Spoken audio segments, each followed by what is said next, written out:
Bom, eu vou trazer alguns dados porque esse tema do fórum, Luiz, me permita parabenizar vocês pela escolha de um tema tão importante. Né? A questão da equidade é fundamental na saúde. E quando a gente olha as médias de países como o Brasil, essas médias escondem desigualdades tremendas, que se a gente não reconhece essas desigualdades e não tenta entender por que elas existem, a gente não avança em relação à equidade, que é um dos princípios do SUS e talvez um dos mais importantes princípios da própria saúde pública.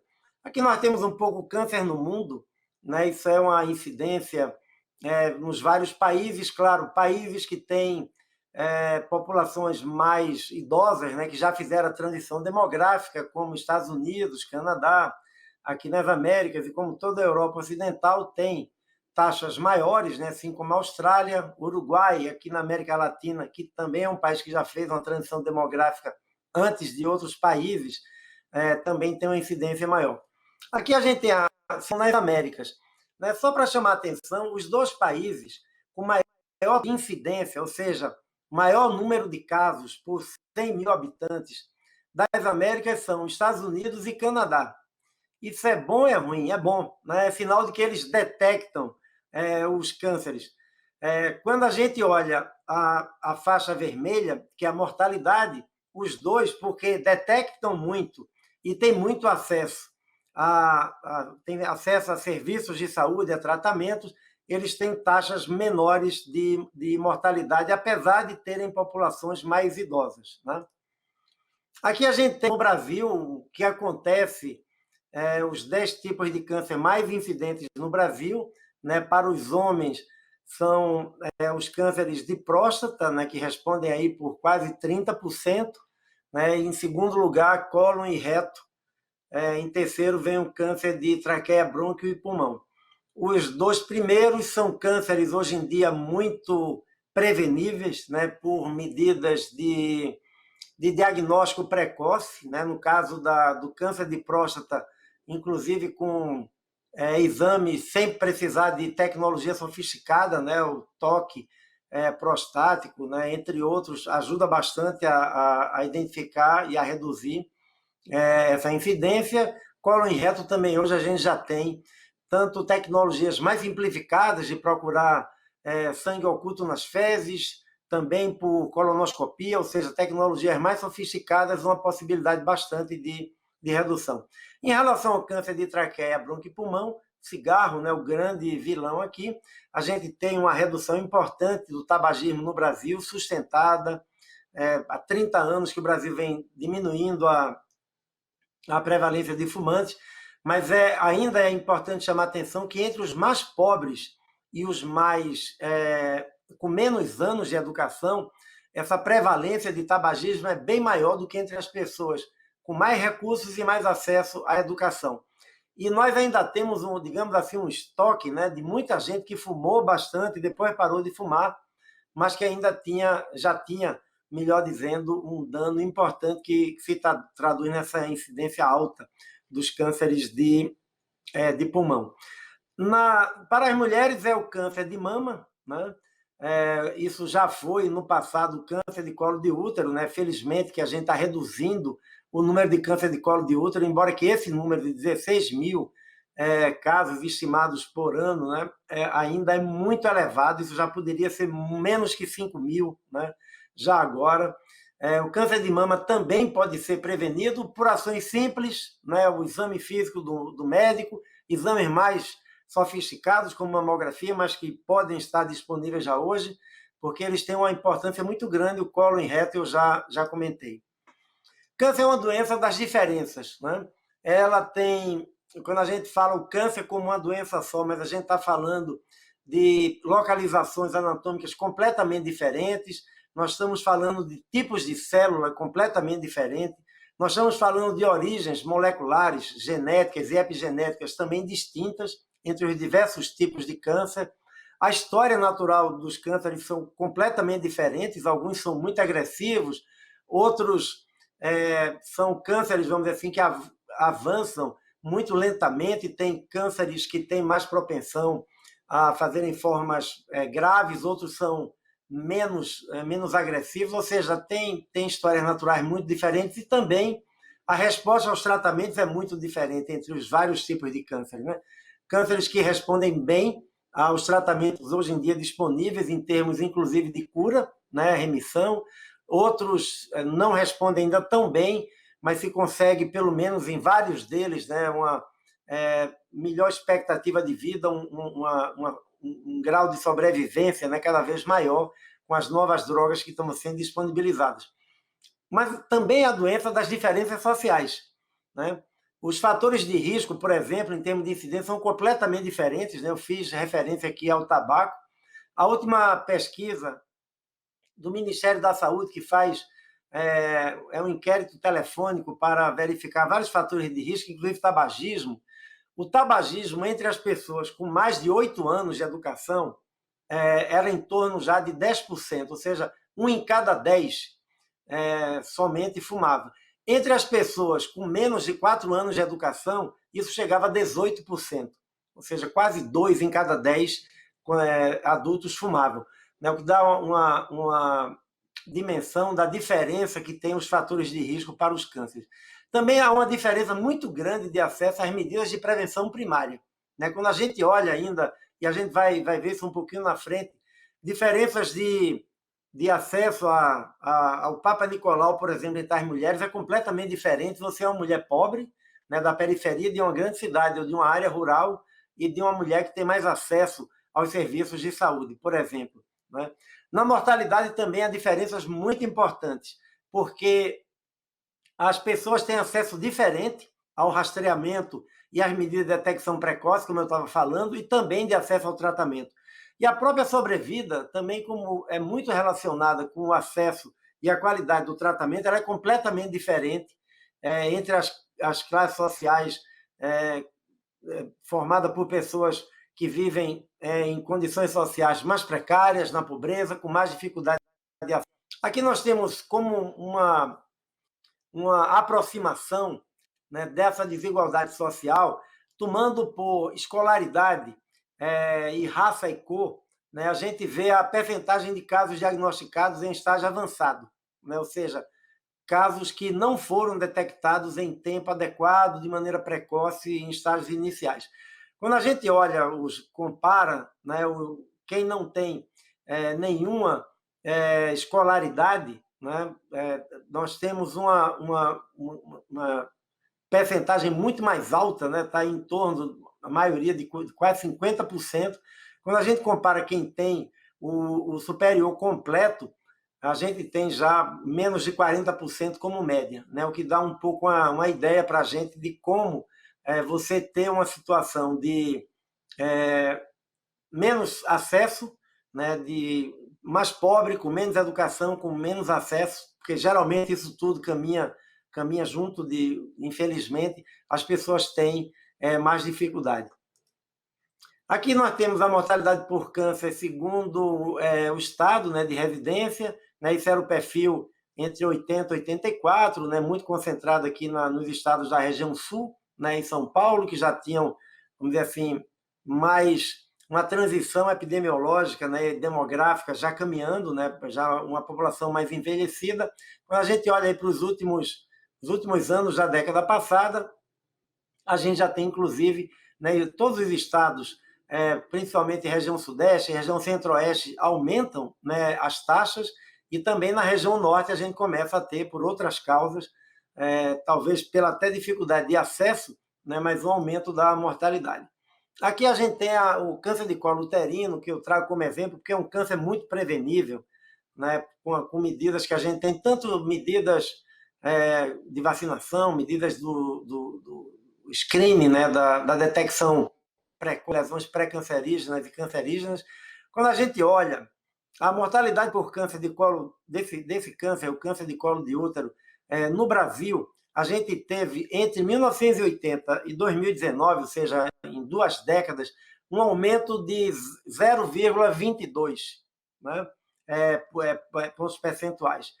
Mas a gente vê a diferença no Sudeste e no Centro-Oeste, isso reduziu, né, reduziu 0,77 e 0,70, enquanto que na região Norte e na região Nordeste, foi um incremento de 1,17 e 1,07. Ou seja, quando a gente vê aqui no gráfico, né, nitidamente, a mortalidade por câncer de colo uterino na região norte, né, crescendo muito, né? Quando a gente olha na região nordeste também, essa linha amarela, né, cresceu bastante em 20 anos, enquanto que na região sudeste, por várias razões, né, mas também pelo maior acesso ao diagnóstico e ao tratamento, assim como na região centro-oeste, a gente tem uma redução. Tem uma inflexão entre 2015 e 2019, né, que a gente precisa estudar bem o que é que aconteceu aí nesses 4 anos, mas a tendência assim, das 2 décadas é essa. Aqui a gente tem o câncer de colo de útero, na faixa azul, o estágio clínico inicial, né, o 0, 1 e 2, e na faixa laranja ou marrom, com o estágio avançado. Né? Isso também é um agregado aí de 4 anos para dar mais estabilidade na análise. Né? Quando a gente olha na faixa sem nenhuma escolaridade, né, a gente tem quase que um equilíbrio, né? 53% dos casos estavam em fase inicial, 47% já estavam em fase avançada. Quando a gente olha lá no outro extremo da tabela, né, ou nos 2 extremos, com nível superior completo e incompleto, quase não tem diferença, praticamente 80% dos cânceres de colo de útero foram identificados em fase inicial, né, e só 20%, em média, em estágio avançado. Ou seja, a chance de ter um câncer de colo de útero e ser diagnosticado esse câncer já em estágio muito avançado, entre pessoas de baixa escolaridade e que são os mais pobres, pessoas que moram na periferia pobre das grandes cidades, mulheres que moram na área rural, elas têm muito mais chance de vir a ter um câncer diagnosticado já nessa fase muito avançada. Aqui a gente tem uma variação do que aconteceu com o exame citopatológico no período 2008 a 2019, quer dizer, são 10 anos de análise, e a gente olha como a cobertura, né, por Papa Nicolau, ela tem variado, né, ela tem uma variação importante entre as regiões, né, a região sul e sudeste com os melhores indicadores, região centro-oeste e a região nordeste com os piores indicadores. Indo agora para a área da prevenção, né, a prevenção mais importante, por exemplo, para o colo de útero, a gente tem a cobertura de vacina de HPV. Né? Aqui o mapa do Brasil é dividido não por estado, né, mas por micro-regiões, então são agregados, né, de municípios. Quanto mais escuro é o tom, né, esse tom de vermelho, quase um marrom, né, nesse caso, a gente tem uma cobertura maior, né, ou seja, a cobertura está acima de 90%. Quanto mais clara é a cor, chegando até esse laranja ou amarelo, né, no amarelo a cobertura é abaixo de 50%. Então aqui a gente tem a primeira coorte, que foram as meninas que começaram a vacinar em 2014, né, quando a vacina foi incorporada ao PNI. Aqui a gente, em 2015, a gente tem a segunda coorte, que tem meninas de 9 a 11 anos, ou seja, além das de 11 a 13, se antecipou para a idade de 9 a 11. E em 2017 começa, além das meninas de 9 a 14, a vacinar meninos de 11 a 14 anos. O objetivo era vacinar pelo menos 80%. Quando a gente olha, né, fica a primeira dose e a segunda dose tem uma diferença, ou seja, muita gente que toma a primeira dose, muitas meninas, né, que tomaram a primeira dose, não voltaram para tomar a segunda dose, o que reduz muito a proteção. E quando a gente olha o mapa, né, a gente vê claramente que na região sudeste, região sul e nas capitais da região nordeste o acesso é melhor, ou seja, mais pessoas tiveram acesso, mas quando a gente entra para o centro-oeste, região norte principalmente, a cobertura é muito baixa. Né? Quando a gente olha essa coorte 3, que incluiu meninos, o que pode ser muito importante para prevenir câncer de pênis, alguns cânceres de cabeça e pescoço, a gente nota também que a cobertura ainda está muito baixa. A vacina de HPV é vítima de muitas notícias falsas e falsas interpretações. Né? No Brasil chegou a haver, inclusive, um movimento para não considerar obrigatória a vacina, porque algumas famílias consideravam a vacina como se fosse o início da vida sexual das meninas, né, e dos meninos depois que eles foram incluídos na vacina. A vacina não tem nada a ver com a vida sexual, né? A vacina ela é dada para prevenir, né, e ela tem uma efetividade imensa para proteger contra as lesões do vírus, né, do vírus do papiloma humano e de prevenir casos de câncer. A vacina é uma ferramenta que as gerações passadas não tinham, né? As gerações passadas só tinham o exame para detecção precoce, o Papa Nicolau. Agora, essa geração tem a vacina e o exame, né? Os dois trabalhando de maneira complementar, podem levar à eliminação completa das mortes por câncer de colo uterino em algumas poucas décadas. Ou seja, é muito importante esclarecer bem, né, com campanhas de comunicação, os influenciadores, né, os profissionais de saúde, conversarem com as famílias para convencerem as famílias a não desperdiçarem essa chance de proteger a vida dos seus filhos. Aqui a gente tem a estratégia global para a eliminação do câncer do colo uterino, né, que é definida aqui nas Américas como a gente reduzindo a incidência para menos de 4 casos por cada 100 mil mulheres até o ano de 2030. Para isso, a gente precisa atingir algumas metas, né? Primeiro, 90% de cobertura de vacinação contra HPV em todas as meninas com menos de 15 anos de idade, ou seja, que aos 15 anos, começando a vacinar aos 11, aos 12, aos 13, aos 14, aí varia para cada país, mas que aos 15 anos, todas as meninas nessa idade tenham, pelo menos 90% delas tenham sido vacinadas para o HPV. Que haja 70%, pelo menos, de cobertura com testes de alta performance para o rastreamento, né, nas mulheres entre os 30 e 45 anos. Nós estamos, em algumas regiões do Brasil, isso já está alcançado, em outras é uma dificuldade. Em áreas rurais, região norte, isso vai ser um desafio importante. E também que a gente tenha 90% das lesões pré-invasivas e dos cânceres invasivos tratados. Isso também é um desafio. Muitas mulheres esperam meses, e muitos meses, entre o diagnóstico e o tratamento, e isso, sem dúvida nenhuma, precisa ser revisto quais as barreiras que existem para que a gente possa acelerar essa redução.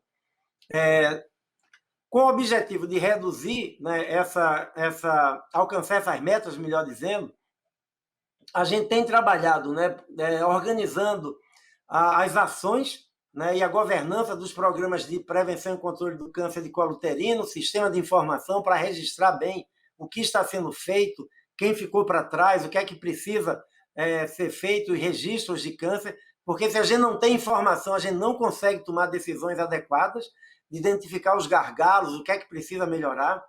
Fortalecer a prevenção primária por meio de informação, de educação e da vacinação contra o HPV.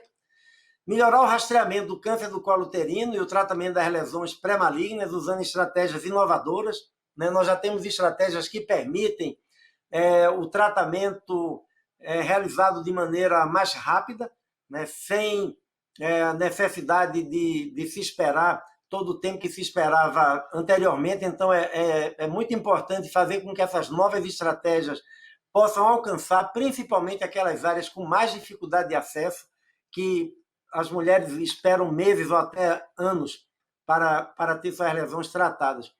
E melhorar o acesso, de uma maneira geral, aos serviços de saúde para o diagnóstico, tratamento, reabilitação e cuidados paliativos, né, com todo o gradiente, né, com que a gente está falando do câncer, não só na prevenção, no diagnóstico, também no tratamento, na reabilitação, né, que é fundamental, e, finalmente, nos cuidados paliativos, quando eles são necessários.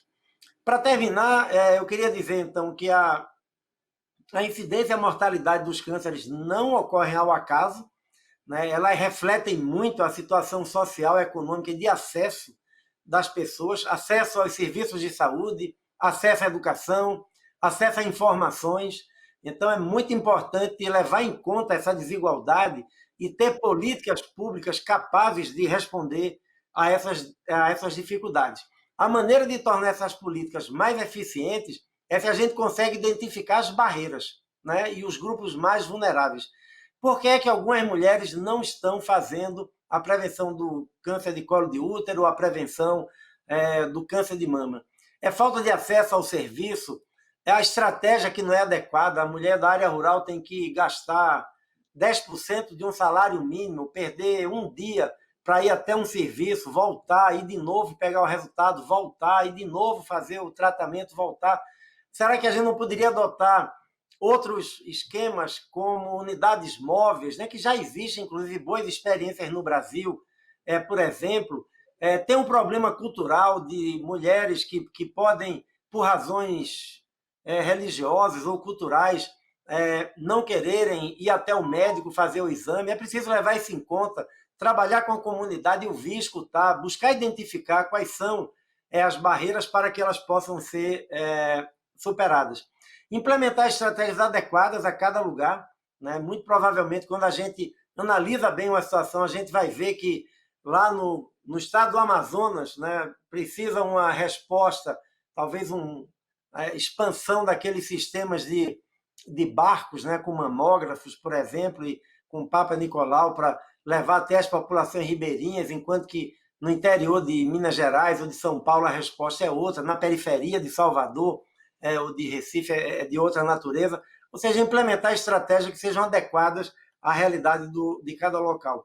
E ter as ações de prevenção e ações de diagnóstico precoce integrada na atenção primária da saúde.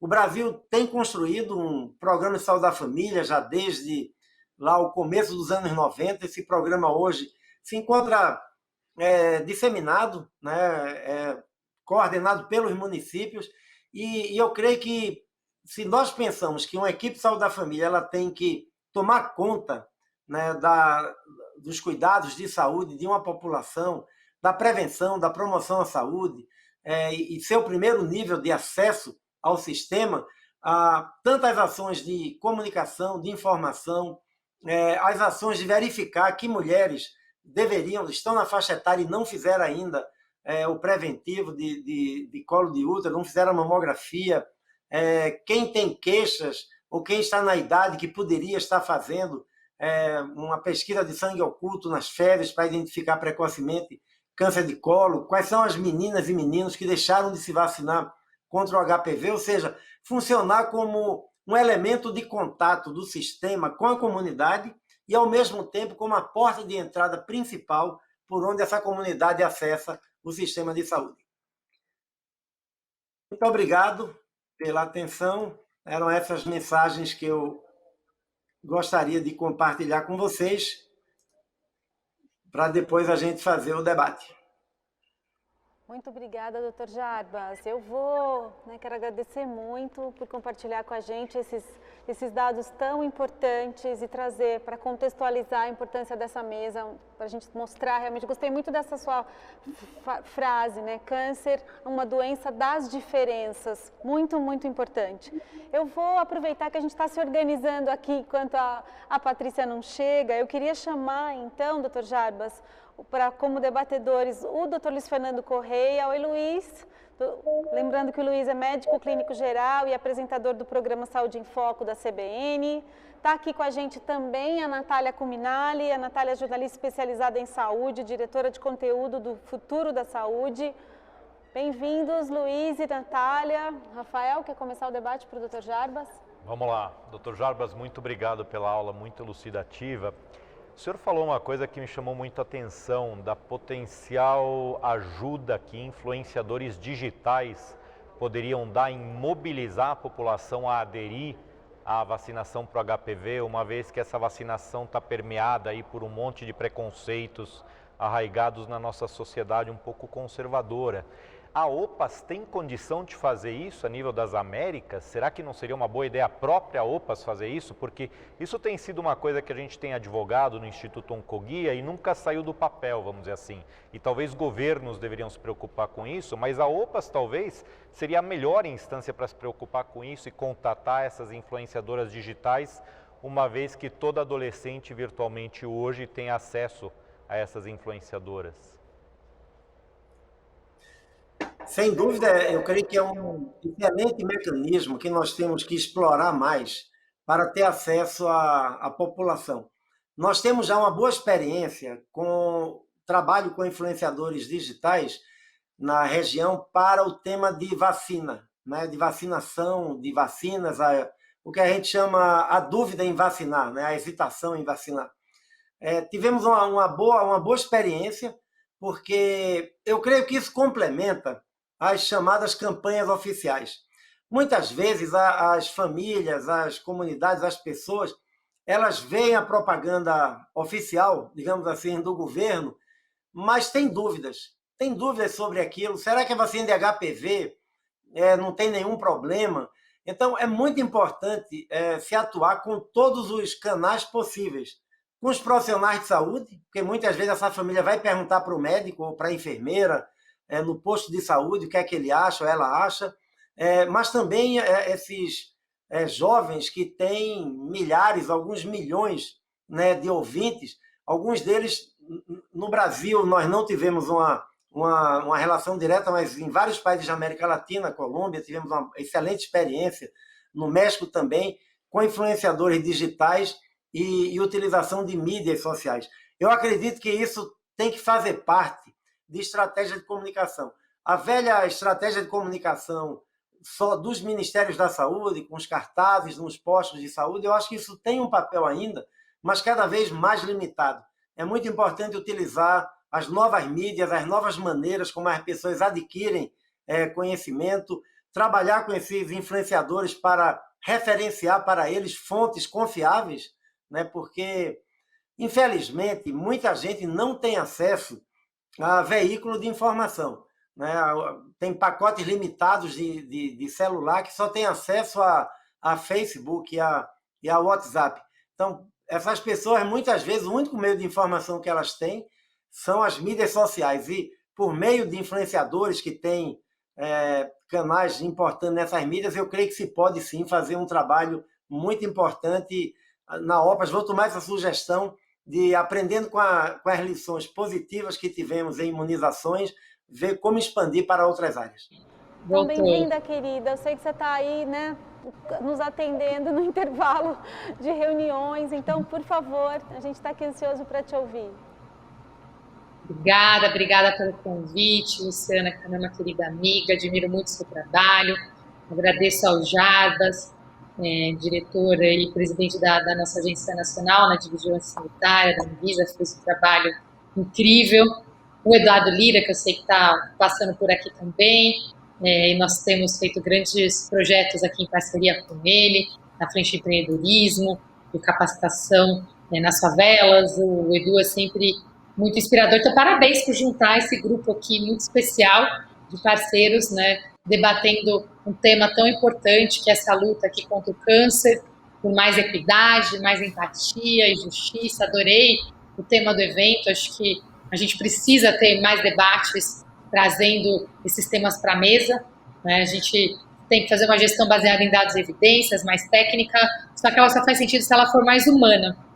Então, eu agradeço em meu nome, em nome do governo de São Paulo, que hoje eu estou aqui como secretária de Ciência, Tecnologia, Econômico, e também aqui no enfrentamento da pandemia, né? Antes de estar aqui, eu era presidente de uma empresa de tecnologia em saúde e sou parceira da Luciana também no movimento de renovação, de participação da sociedade na gestão pública, que é o Agora. Então, agradeço o convite de estar aqui com vocês, Luciana. Eu preparei uma fala aqui para vocês, tinha até os slides, mas eu acho que eu posso falar um pouquinho, se vocês preferirem, tá? Quanto tempo que eu posso contar aqui um pouquinho sobre a nossa abordagem aqui para combate às desigualdades e alavancando um pouco esse olhar da gestão pública? Tá com você, Paty. Fique à vontade. Tá bom, vamos lá. Bom, nós estamos aqui trabalhando no enfrentamento à pandemia já há mais de um ano.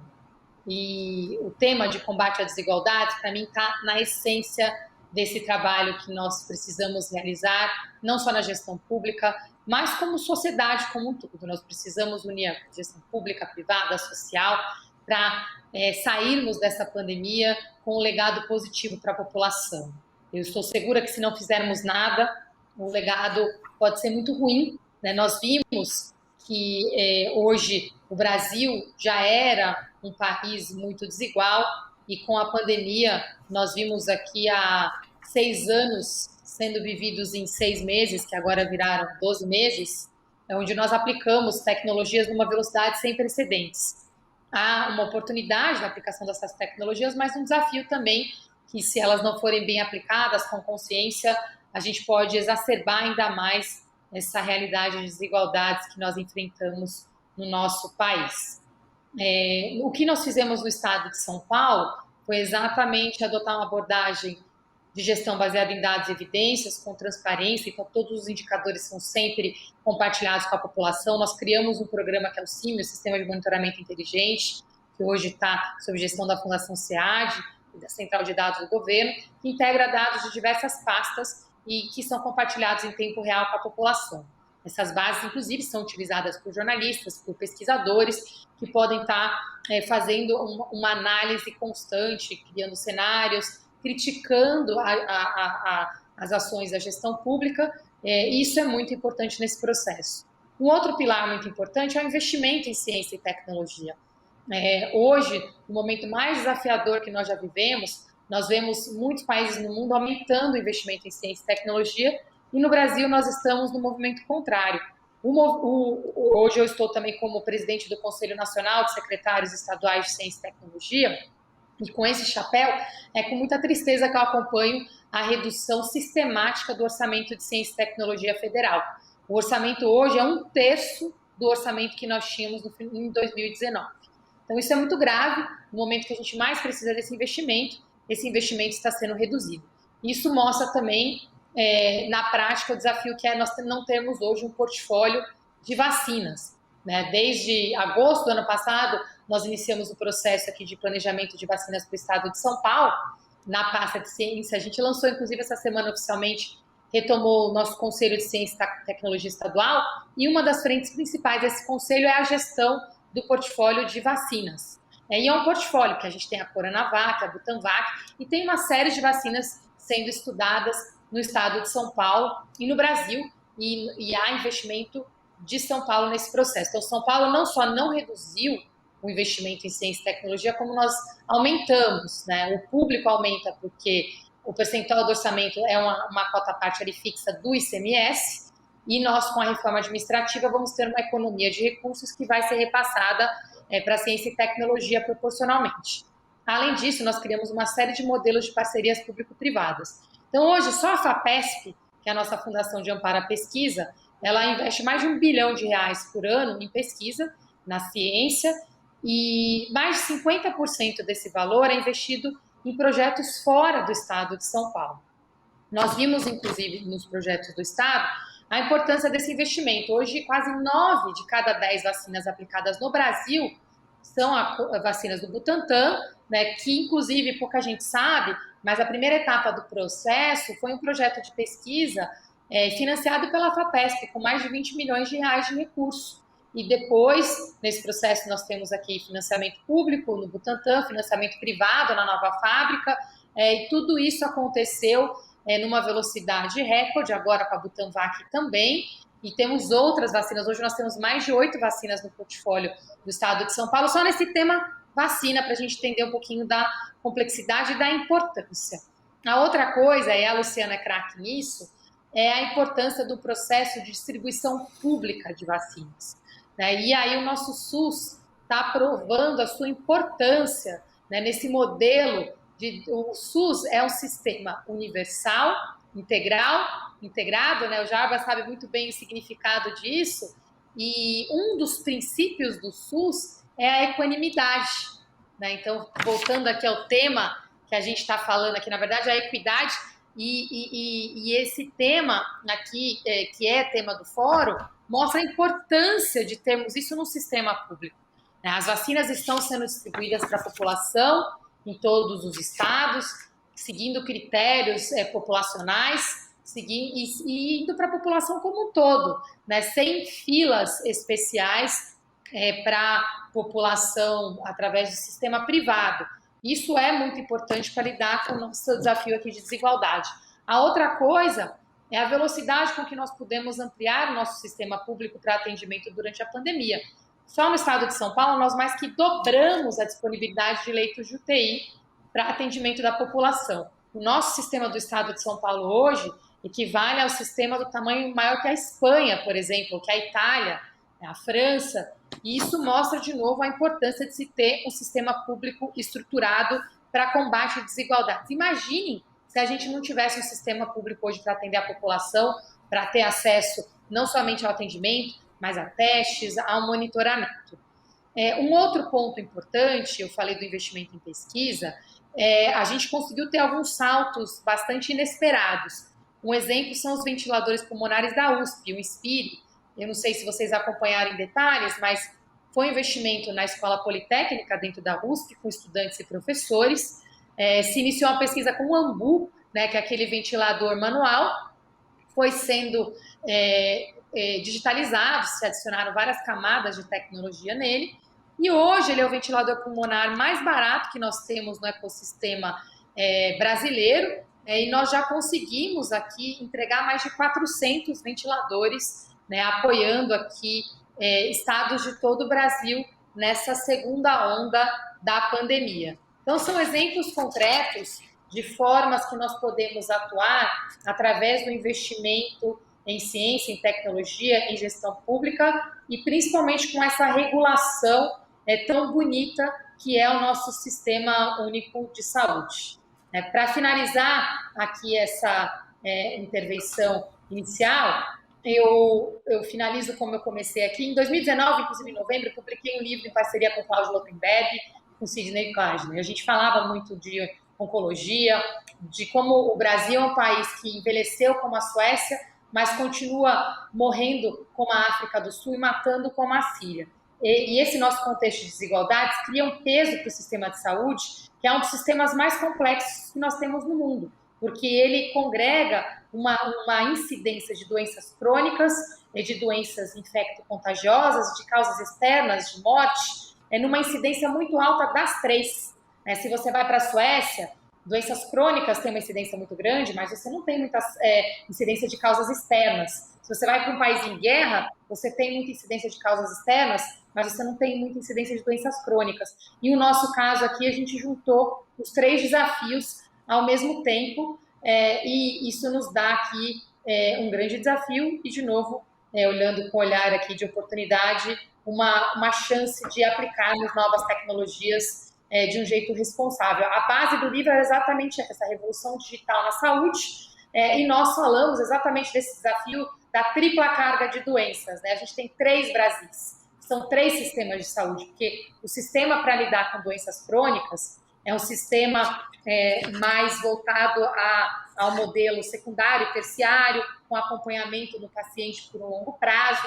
O sistema para causas externas é um sistema emergencial, de urgência e emergência completamente diferente. E o de doenças infecto-contagiosas, nós infelizmente estamos vivendo aqui na prática o modelo pandêmico e vimos que um sistema acaba competindo com o outro. Nós, Luciano, eu lembro as conversas que nós tivemos, quando a gente precisa parar tudo para atender a pandemia, os leitos são redirecionados, realocados, e nós vamos acumulando esse passivo dos pacientes que deixam de ser dados, deixam de ser atendidos. E eu finalizo nesse lugar. Nós temos a transição do mundo pós-pandemia muito desafiadora, porque a gente vai ter esse legado aqui dos pacientes crônicos que foram desatendidos, vai ter o legado dos custos, mas temos aqui uma oportunidade única, que é alavancar essas novas tecnologias de uma forma mais humana, para que possamos atender esses pacientes e ter, sim, um legado positivo da pandemia. E isso precisa ser estimulado nesse momento, com muita inovação e com muita colaboração entre o sistema público, privado, social e a academia. Eu agradeço e parabenizo novamente aqui todo o trabalho que vocês estão fazendo, e agradeço de novo em meu nome, em nome do governo de São Paulo, e também como cidadã, porque nós precisamos sim de muitos fóruns, iniciativas como essa, para que possamos de fato ter um legado positivo após a pandemia.